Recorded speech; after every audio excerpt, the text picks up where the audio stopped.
Tonight, we are going to be playing the game of Dread. Dread is a collaborative storytelling game which was designed by the company Impossible Dream.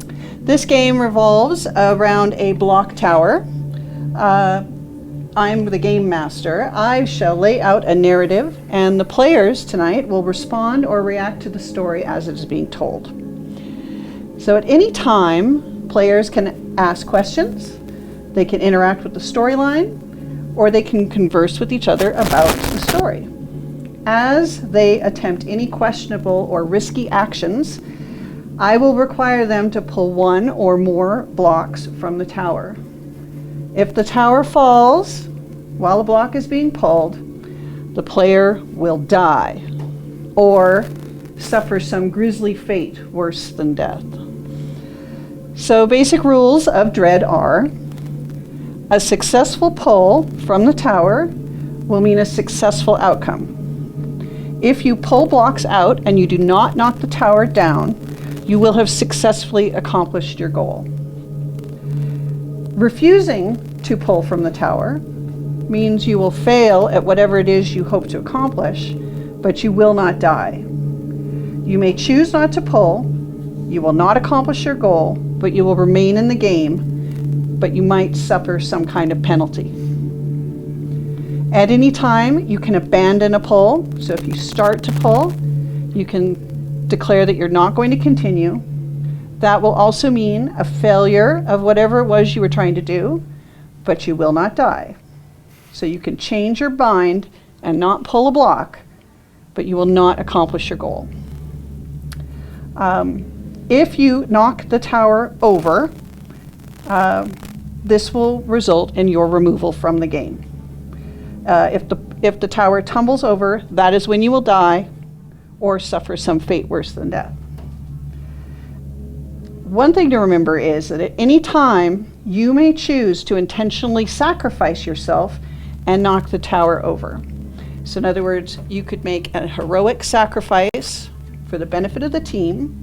You will die, but your gesture might save or protect the other players at the table. Generally, when you play Dread, you can only use one hand to pull a block. I'm going to make an exception here because this is a giant tower. The blocks are a little tight, so you can use two hands for this game.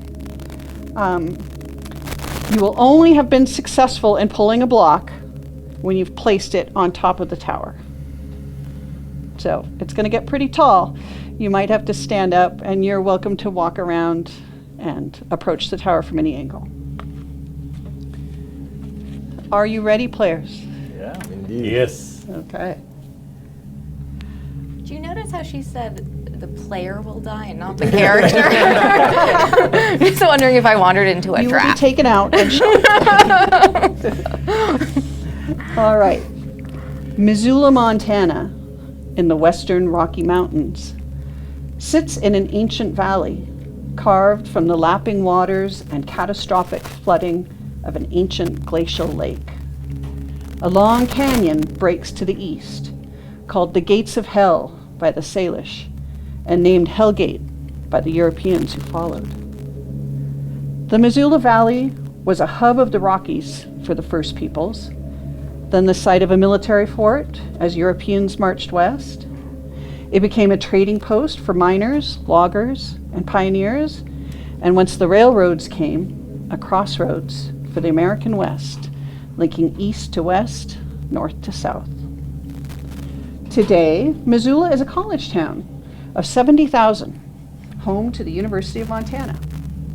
It is a lovely, vibrant place with which craft beer connoisseurs, kayakers, artists, musicians, and other creative types choose to call home.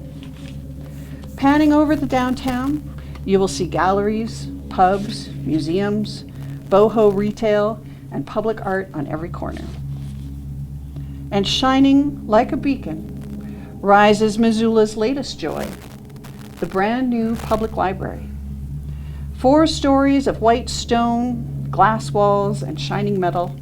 It is an architectural wonder of sharp lines and bright angles, a beacon of the city's future. Since it opened a few years ago, locals have flocked to Missoula Public Library, the heartbeat of the downtown. It is at Missoula Public Library where our story begins, on a Thursday night in November. It is 6 p.m. and the library is about to close. I would like everybody to pull one block, please. No, ready. I'm not doing anything. Middle. That's smart. Okay. I'll go with it.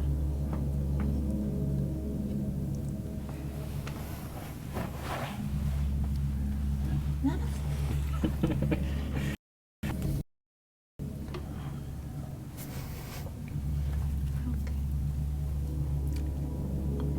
If I knock it over now, is the game over? Yes. Okay. I think if it fell over now, we'd probably restart. So. Okay. So for the benefit of the audience watching, I will briefly describe what Missoula Public Library looks like. So this library has 4 differently shaped stories that are stacked upon each other, giving the building both a square and an angular symmetrical design depending on where you are standing outside. There is a parking garage underneath. The first floor is known as the marketplace. This is where the public might first enter from the main street or from the garage stairwell. The marketplace is a vibrant, lively place for the public to socialize, pick up their holds, grab a cup of coffee from the cafe, or maybe just enjoy the view of the Kiwanis Park from one of the windows. The circulation department and the community access television offices are located in the marketplace. The second floor is the children's floor. There's a large collection of books for ages kindergarten through high school. There's a science museum run by the university and a parents advocacy center. And the back rooms are for staff use only. The third floor is adult services. This is most like what people envision when they think of a library. They're fiction books and nonfiction, quiet study areas, historical research area, and reference librarians tend to work this floor. And the fourth floor is where the public meeting rooms are. There is a large, long balcony where patrons can sit in nice weather and soak up the sun and get a beautiful view of downtown Missoula. There's skylights and glass walls, and it makes the entire fourth floor feel airy and close to the sky and the clouds. So, I would like everybody to introduce themselves, please. Say who you are as a player, and then describe the characters that you're playing. I'm Maria. I will be playing Diane Fremly. I'm a library volunteer. I volunteer here since I retired a few years ago. I was an administrative assistant. I kept everything really orderly, files. I'm tall. In my youth, I was 6 foot tall. Now I've lost a few inches, but I'm still pretty spry for a 70-year-old woman, and I'm just very passionate about libraries and books and things being in alphabetical order. Hello, I'm Ryan. I'll be playing Sean O'Brien from Butte. Sean is a safety lead here at the library, but he's only been here for 1 month, so he must have got some sort of bump up to get up to the lead position already. But Sean's 22. He's got blue eyes, black hair. He's super athletic. He's here in Missoula for a full ride scholarship to play for the University of Montana, play football. He doesn't know anything about libraries. This is just a job for him, and he's always been a bouncer.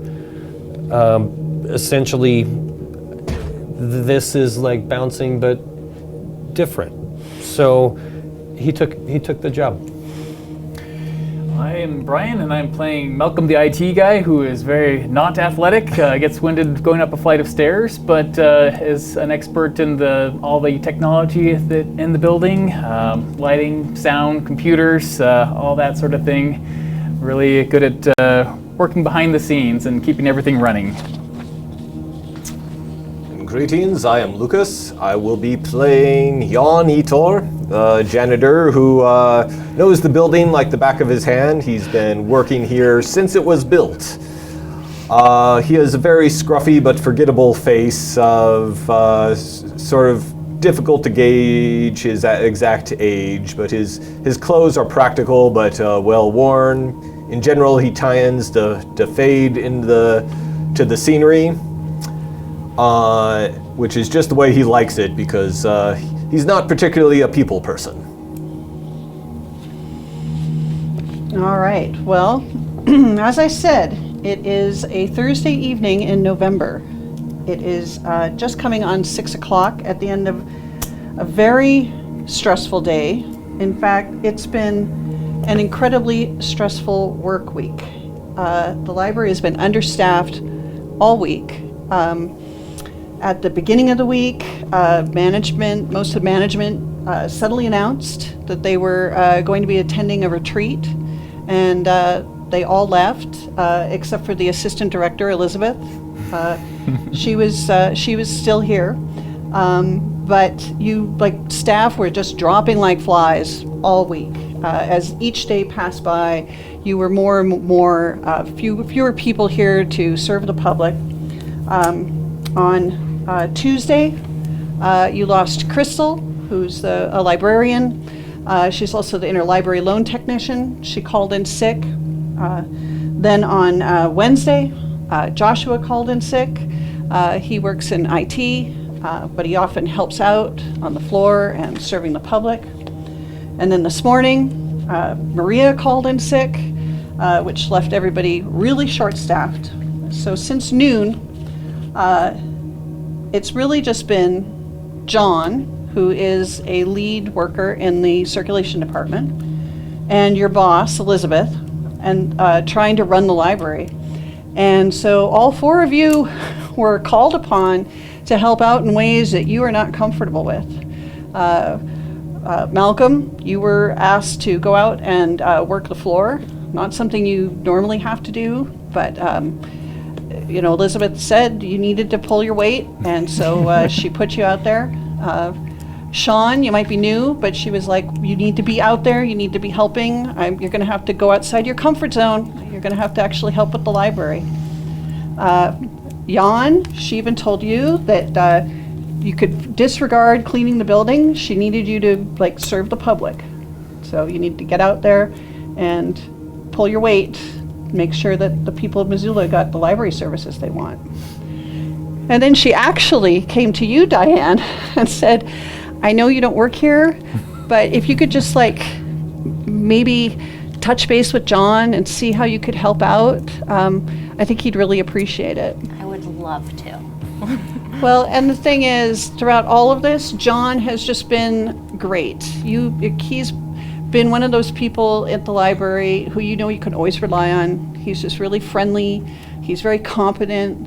He always goes out of his way to help you kind of figure something out.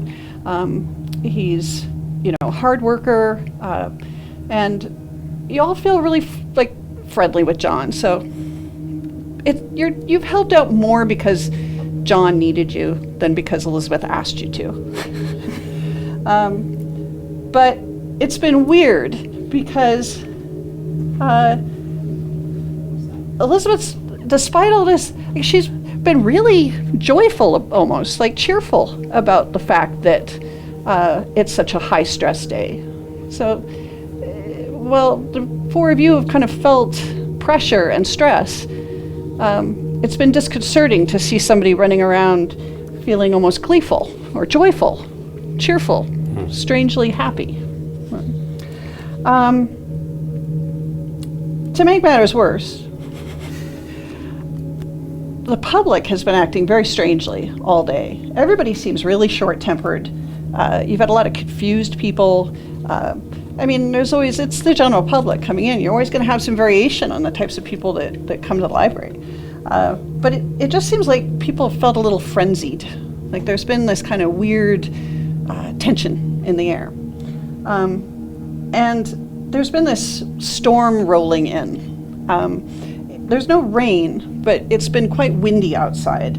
and you see that there's like been dry lightning kind of crackling across the valley. And it's all kind of giving you each like a low-grade headache and just this kind of feeling of pressure in your heads.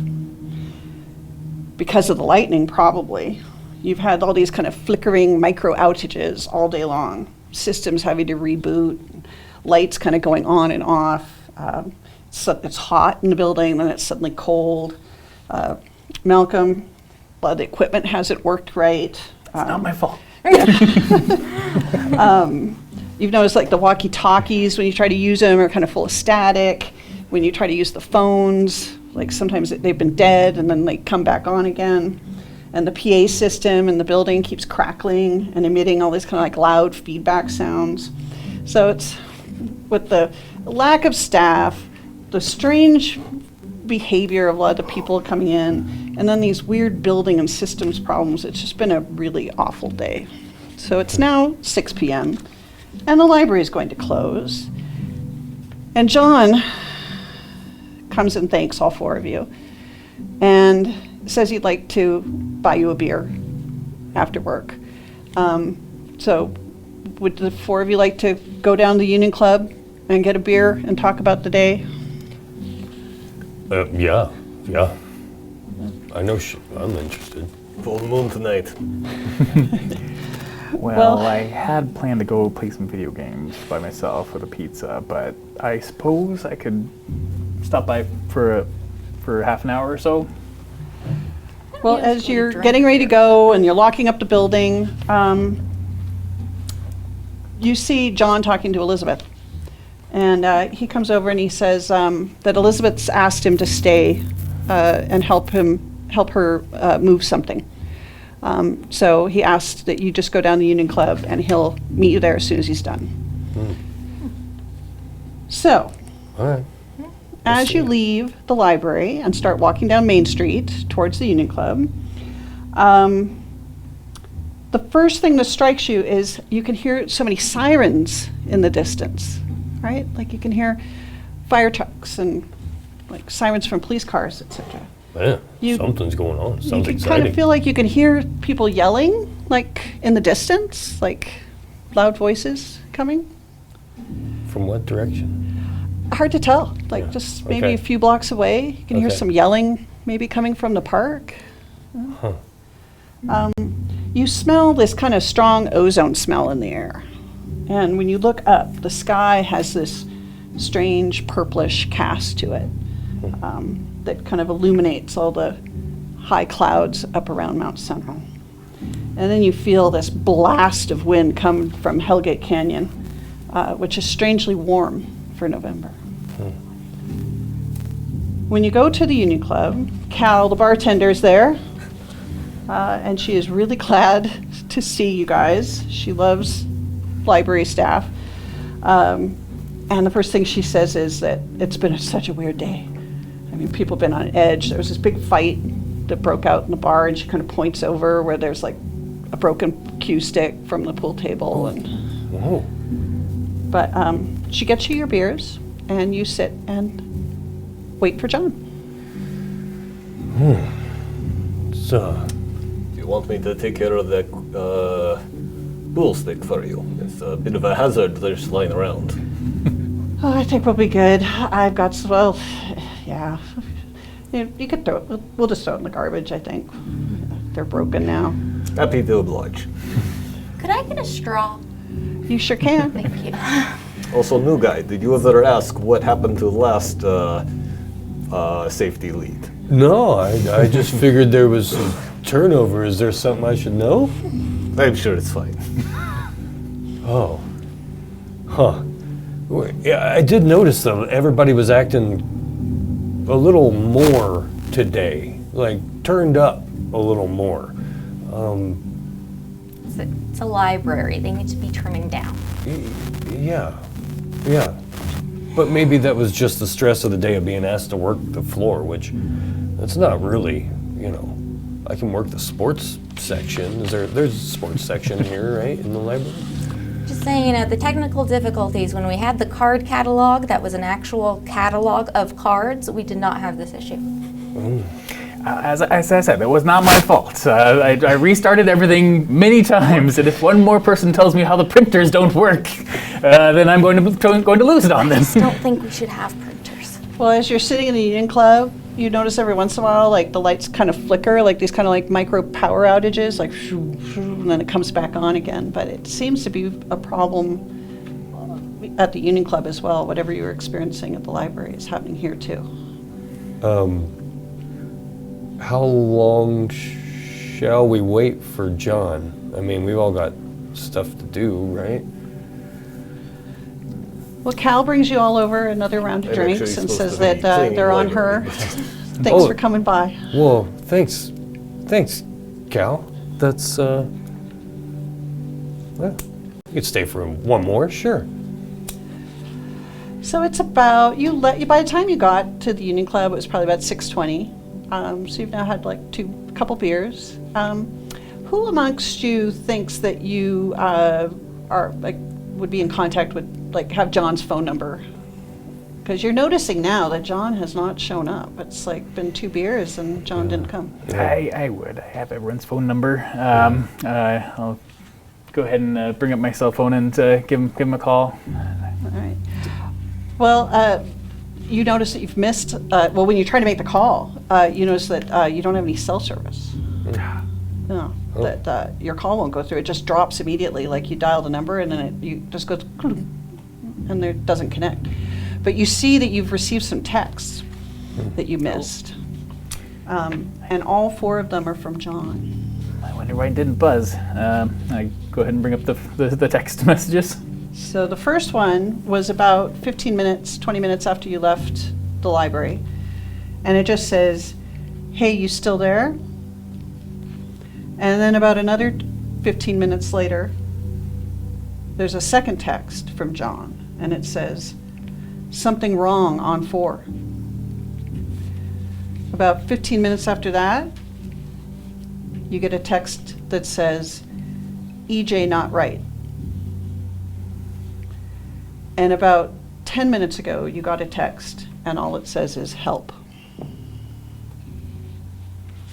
I read these out loud. Help? What do you... Is it capitalized? All caps, yes. Well, Well, all right, I guess back to work then. What?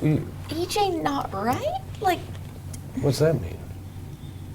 I mean, She's wrong about something. Let's go ask him in person then. she's a librarian, you know, she should be able to What? get the right information. Well, let's go back. Yeah, I mean, we're just block away. Maybe I should go home. Do the buses even run this late? What Oh. time is it? Yeah, I think. Oh, yeah, I think yeah? you'll be okay. I don't know. Yeah. It's- Again, texting back one message at a time. remember the last yes, time I we was are up still this here. late. What problem on level 4? EJ not right about what? Help with what? And send all 4 of them. Do any of them go through? Should we call the police? Oh, wait. Well, you see that they you get like 1 bar, and they do go through.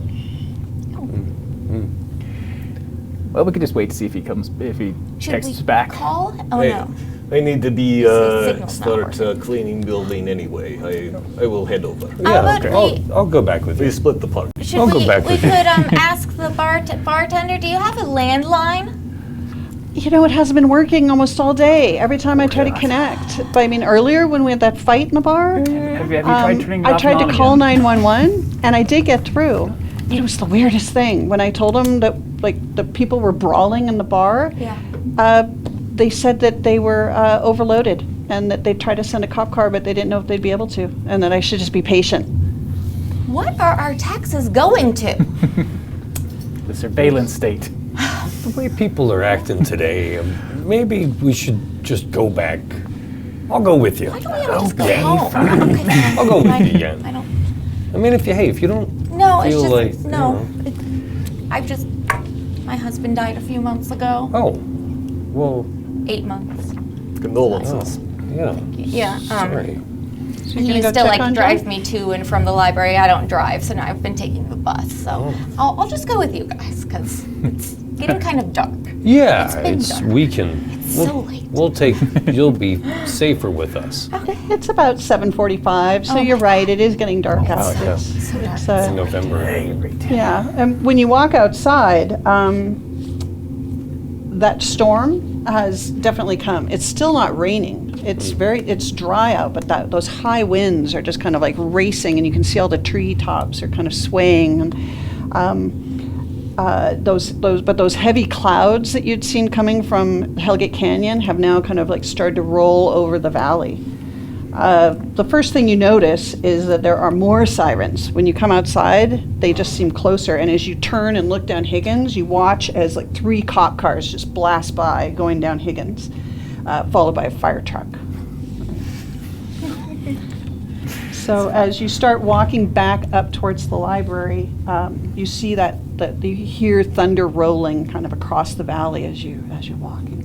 Let's get indoors. Don't want to be caught outside when this bursts. Yeah, it's really going.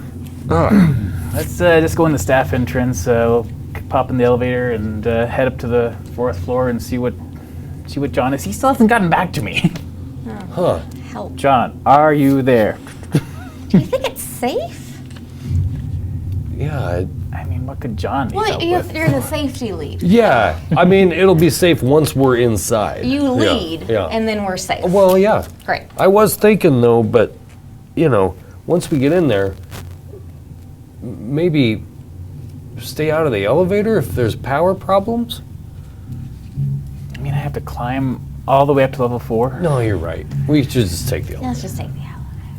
All right. Well, as you Sure, walk there's up, never been any as you walk up Main I Street, grab my dolly with the Gotta trash have can and mop as we get in, just force a habit. I don't think we're in yet. well, as up ahead of you, you see the library looms against a purple night sky. The glass and steel reflects the storm in jagged, broken fragments across its angular, modern, familiar facade. Lightning cracks across the sky. In that instant of white light, the building's silhouette seems to change. The roofline sharpens.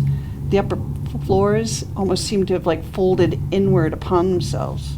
The whole structure seems to almost narrow towards the top, taking on the outline of a stepped pyramid. Then the darkness returns, but the library is back to normal now. Flat roof, clean lines, nothing out of place. Another flash of lightning. The pyramid shape is back, but taller this time, its sides sloping at impossible angles, as if the building is trying to align itself with something you can't see. The windows glow faintly from within.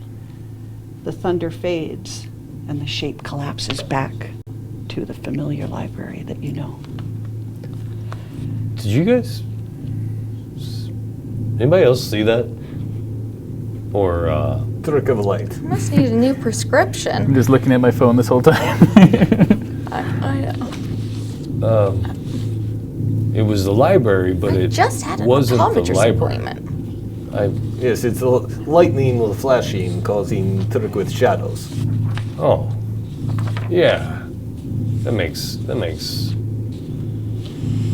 sense. Do not worry about it. All right, well, you approach the building. You're now like kind of stepping up off of Adams Street onto the corner of Adams and Main. What do you guys do?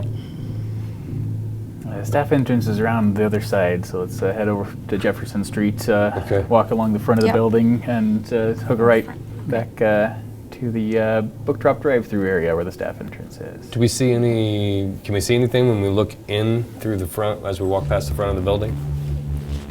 Would you like to pull and see if you see anything? I would. Yeah. See if there's any lights or anything on or whatnot. Just take a. Isn't it glowing from the inside? Is it? Oh, I guess that was just. No, I maybe a trick I of must have light? imagined that.